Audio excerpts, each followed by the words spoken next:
സൗദിയിൽ ഹുണ്ടായി കാറുകളുടെ നിർമ്മാണ പ്ലാന്റ് ഒരുങ്ങുന്നു. പ്രതിവർഷം 50,000 കാറുകൾ നിർമ്മിക്കാനാണ് പദ്ധതി. കിങ് അബ്ദുള്ള ഇക്കണോമിക് സിറ്റിയിലാണ് നിർമ്മാണശാലയുടെ പ്രവൃത്തികൾ പുരോഗമിക്കുന്നത്.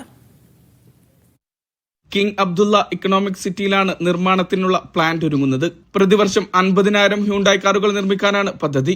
പബ്ലിക് ഇൻവെസ്റ്റ്മെന്റ് ഫണ്ട്, ദക്ഷിണ കൊറിയൻ ഹ്യുണ്ടായി മോട്ടോർ കമ്പനി തുടങ്ങിയവയുടെ സംയുക്ത സഹകരണത്തോടെയാണ് പുതിയ നീക്കം. 70% ഓഹരിയാണ് പബ്ലിക് ഇൻവെസ്റ്റ്മെന്റ് ഫണ്ട് സ്വന്തമാക്കിയിട്ടുള്ളത്. കിങ് സൽമാൻ ഓട്ടോമോട്ടീവ് ക്ലസ്റ്ററിനുള്ളിലാണ് പ്ലാന്റിന്റെ നിർമ്മാണം പുരോഗമിക്കുന്നത്. ഇലക്ട്രിക് കാറുകളടക്കം സൗദിയിൽ നിർമ്മിക്കാനാണ് പദ്ധതി. ദക്ഷിണ കൊറിയ, ജപ്പാൻ, US, യൂറോപ്പ് തുടങ്ങിയ രാജ്യങ്ങളിൽ നിന്ന് നിർമ്മിച്ചായിരുന്നു രാജ്യത്ത് ഇതുവരെ ഹ്യുണ്ടായി കാറുകൾ ഇറക്കുമതി ചെയ്തിരുന്നത്.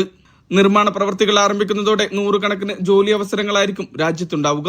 Mishal Cherpulassery, media 1, Riyadh.